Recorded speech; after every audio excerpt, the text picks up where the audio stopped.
Hello. നമ്മൾ എന്നും ഉപയോഗിക്കുന്ന നമുക്ക് ഭയങ്കര ഇഷ്ടമുള്ള പല കാര്യങ്ങളുണ്ടല്ലോ. അതിൻ്റെയൊക്കെ പിന്നിൽ ശരിക്കും ഒരു അദൃശ്യമായ ചട്ടക്കൂടുണ്ട്. ചിലപ്പോൾ അത് നമ്മുടെ ഫോണിലെ ടെക്നോളജി ആയിരിക്കാം, അല്ലെങ്കിൽ നമ്മൾ കേൾക്കുന്ന പാട്ടുകൾ, അതുമല്ലെങ്കിൽ നമുക്കിഷ്ടപ്പെട്ട ഒരു ബ്രാൻഡിൻ്റെ ലോഗോ. അപ്പോൾ ഇന്ന് നമ്മൾ സംസാരിക്കാൻ പോകുന്നത് ആ ഒരു ചട്ടക്കൂടിനെക്കുറിച്ചാണ്.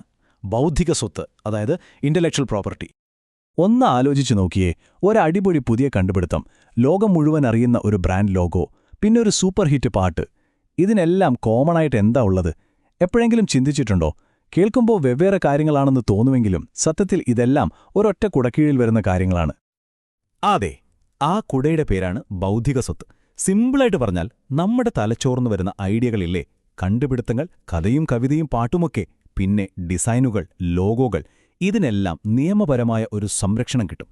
ഇതിനെയാണ് നമ്മൾ ഇന്റലക്ച്വൽ പ്രോപ്പർട്ടി അല്ലെങ്കിൽ ഷോർട്ടായിട്ട് IP എന്ന് പറയുന്നത്. അപ്പോൾ ഈ വിഷയത്തിലേക്ക് നമുക്ക് കുറച്ചുകൂടി ആഴത്തിലൊന്ന് ഇറങ്ങിച്ചെല്ലാം. ഇന്ന് നമ്മൾ 4 പ്രധാന കാര്യങ്ങളാണ് നോക്കാൻ പോകുന്നത്. ഒന്നാമത്തേത് IPയുടെ 4 ടൈപ്സ് ഏതൊക്കെയാണെന്ന്. പിന്നെ എന്തിനാണ് ഈ അവകാശങ്ങൾ ഇത്രമാത്രം ഇമ്പോർട്ടൻ്റ് ആവുന്നത്? അതിനുശേഷം ഇതിലുള്ള കുറച്ച് വെല്ലുവിളികളും പ്രശ്നങ്ങളും. അവസാനം ഇതിൽ നിന്നെല്ലാം നമ്മൾ മനസ്സിലാക്കേണ്ട പ്രധാനപ്പെട്ട കാര്യമെന്താണെന്നും നോക്കാം. ശരി, അപ്പോൾ നമുക്ക് ആദ്യത്തെ പോയിന്റിലേക്ക് കടക്കാം. ബൗദ്ധിക സ്വത്തിന്റെ 4 പ്രധാന തരങ്ങൾ. ഇതൊരു ക്രിയേറ്ററുടെ കയ്യിലുള്ള ഒരു ടൂൾ കിറ്റ് പോലെയാണെന്ന് വിചാരിച്ചാൽ മതി. ഓരോ ടൂളിനും അതിൻ്റേതായ പ്രത്യേക ഉപയോഗമുണ്ട്, ശക്തിയുണ്ട്. ഇതാണ് ഈ വിഷയത്തിന്റെ ഒരു കാതൽ.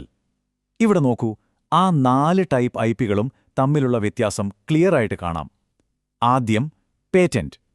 ഇത് പുതിയ കണ്ടുപിടുത്തങ്ങളെയാണ് സംരക്ഷിക്കുന്നത്. ഒരു മെഷീനോ പുതിയൊരു പ്രോസസ്സോ ഒക്കെ. സാധാരണയായി ഒരു 20 വർഷത്തേക്കാണ് ഇതിന് പ്രൊട്ടക്ഷൻ. ഇനി രണ്ടാമത്തത് ട്രേഡ് മാർക്ക്.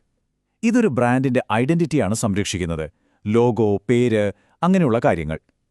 കൊക്കക്കോളയുടെ ലോഗോ ഓർമ്മയില്ലേ? അതുതന്നെ. അത് ഉപയോഗിക്കുന്നിടത്തോളം കാലം ആ സംരക്ഷണമുണ്ടാവും.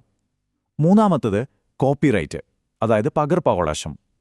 പുസ്തകങ്ങൾ, സംഗീതം, സിനിമകൾ, അങ്ങനെയുള്ള ഒറിജിനൽ ക്രിയേറ്റീവ് വർക്കുകൾക്ക്.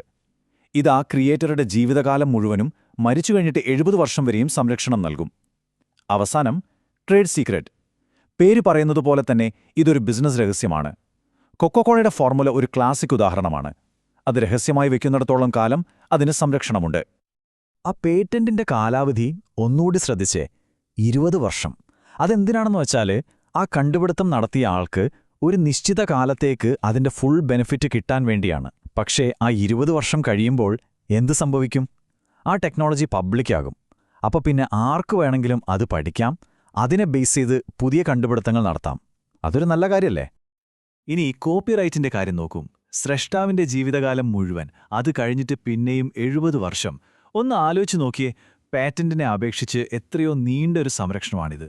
ഇത് കലാകാരന്മാർക്കും എഴുത്തുകാർക്കും അവരുടെ കുടുംബത്തിനും ആ സൃഷ്ടിയിൽ നിന്ന് ഒരുപാട് കാലത്തേക്ക് വരുമാനം ഉറപ്പാക്കാൻ സഹായിക്കും. പക്ഷേ ട്രേഡ് മാർക്കുകളുടെയും ട്രേഡ് സീക്രട്ടുകളുടെയും കാര്യം അതിലും രസമാണ്. അത് അനിശ്ചിതകാലത്തേക്ക് സംരക്ഷിക്കാൻ പറ്റും. അതായത് ഒരു ബ്രാൻഡ് ആക്റ്റീവായി ഉപയോഗിക്കുന്നിടത്തോളം കാലം അതിൻ്റെ ട്രേഡ് മാർക്ക് നിലനിൽക്കും. അതുപോലെ തന്നെ ഒരു രഹസ്യം രഹസ്യമായി സൂക്ഷിക്കാൻ പറ്റുന്നിടത്തോളം കാലം അതൊരു ട്രേഡ് സീക്രട്ടായിരിക്കും. ഇതുകൊണ്ടാണ് ചില ബ്രാൻഡുകളൊക്കെ നൂറ്റാണ്ടുകളായിട്ട് ഒരു മാറ്റവുമില്ലാതെ നിലനിൽക്കുന്നത്. അപ്പോൾ ഈ 4 തരം IP എന്താണെന്ന് നമുക്കിപ്പോൾ ഒരു ഐഡിയ കിട്ടി. ഇനി അടുത്തൊരു പ്രധാന ചോദ്യം, എന്തിനാണ് ഈ അവകാശങ്ങളൊക്കെ? ഇതെന്തിനാ ഇത്ര ഇമ്പോർട്ടൻ്റ് ആവുന്നത്? ശരിക്കും പറഞ്ഞാൽ പുതിയ കണ്ടുപിടുത്തങ്ങളുടെയും പുരോഗതിയുടെയും ഒക്കെ ഒരു എഞ്ചിനാണ് ഈ IP റൈറ്റ്സ്. അതിന് പ്രധാനമായിട്ടും 4 കാരണങ്ങളുണ്ട്. ഒന്നാമത്തെ കാര്യം, ഇത് പുതിയ കണ്ടുപിടുത്തങ്ങൾക്ക് ഒരു ഇൻസെന്റീവാണ്. അതായത് നമ്മൾ കഷ്ടപ്പെട്ടുണ്ടാക്കിയ ഒരു കാര്യത്തിന് നിയമപരമായ സംരക്ഷണവും അതിൽ നിന്ന് സാമ്പത്തികമായ നേട്ടവും ഉണ്ടാകുമെന്ന് ഉറപ്പുണ്ടെങ്കിൽ ആളുകൾ കൂടുതൽ പുതിയ കാര്യങ്ങൾ ചെയ്യാൻ ശ്രമിക്കും, അല്ലേ? രണ്ടാമതായി, ഇത് നമ്മുടെ സാമ്പത്തിക വളർച്ചയ്ക്ക് സഹായിക്കും. പുതിയ പ്രോഡക്റ്റുകൾ വരുമ്പോൾ പുതിയ കമ്പനികൾ വരും, പുതിയ തൊഴിലവസരങ്ങളുണ്ടാകും. മൂന്നാമത്തെ പോയിന്റ്, ഇത് നമ്മളെപ്പോലുള്ള കൺസ്യൂമേഴ്സിനെ പ്രൊട്ടക്റ്റ് ചെയ്യും. ഒരു ബ്രാൻഡിന്റെ ലോഗോ കാണുമ്പോൾ നമുക്കൊരു വിശ്വാസം തോന്നാറില്ലേ? ഇത് നല്ല ക്വാളിറ്റിയുള്ള പ്രോഡക്റ്റ് ആയിരിക്കുമെന്ന്. അതാണ് ട്രേഡ് മാർക്ക് തരുന്ന ഒരു ഉറപ്പ്. നാലാമതായി, ഇത് അറിവ് പങ്കുവയ്ക്കാൻ സഹായിക്കും. പ്രത്യേകിച്ച് പേറ്റന്റിന്റെ കാര്യം. സംരക്ഷണം കിട്ടണമെങ്കിൽ ആ കണ്ടുപിടുത്തത്തിന്റെ ഡീറ്റെയിൽസ് പരസ്യമാക്കണം. ഇത് മറ്റുള്ളവർക്ക് പഠിക്കാനും വളരാനും സഹായിക്കും. പക്ഷേ ഈ സിസ്റ്റം പെർഫെക്റ്റ് ആണെന്നൊന്നും പറയാൻ പറ്റില്ല കേട്ടോ. ഇതിന് അതിൻ്റേതായ കുറേ കോംപ്ലിക്കേഷൻസും പ്രശ്നങ്ങളുമൊക്കെയുണ്ട്. നമുക്കതിലേക്കൊന്ന് നോക്കാം. ഇതിലെ ഏറ്റവും വലിയൊരു ചാലഞ്ച് എന്താണെന്ന് വെച്ചാൽ, ഒരു വശത്ത് ക്രിയേറ്ററുടെ അവകാശം, മറുവശത്ത് അറിവ് എല്ലാവർക്കും കിട്ടാനുള്ള അവസരം. ഇത് രണ്ടും തമ്മിലൊരു ബാലൻസ് കണ്ടെത്തുക എന്നത് ഭയങ്കര പാടാണ്. പിന്നെ ഈ IP അവകാശങ്ങൾ നടപ്പിലാക്കാൻ ഭയങ്കര ചിലവും ബുദ്ധിമുട്ടുമാണ്. അതുകൂടാതെ പേറ്റന്റ് ട്രോളുകൾ എന്നൊരു ടീമുണ്ട്. അവർ സ്വന്തമായിട്ട് ഒന്നും ഉണ്ടാക്കില്ല, വെറുതെ കുറേ പേറ്റന്റുകൾ വാങ്ങിവെക്കും, എന്നിട്ട് മറ്റുള്ളവരുടെ പേരിൽ കേസ് കൊടുത്ത് പണമുണ്ടാക്കും. പിന്നെ ഇന്നത്തെ ഡിജിറ്റൽ ലോകത്തെ കാര്യം പറയുകയേ വേണ്ട. സിനിമയും പാട്ടുമൊക്കെ കോപ്പിയടിക്കുന്നത് എത്ര എളുപ്പമാണെന്ന് നമുക്കറിയാമല്ലോ.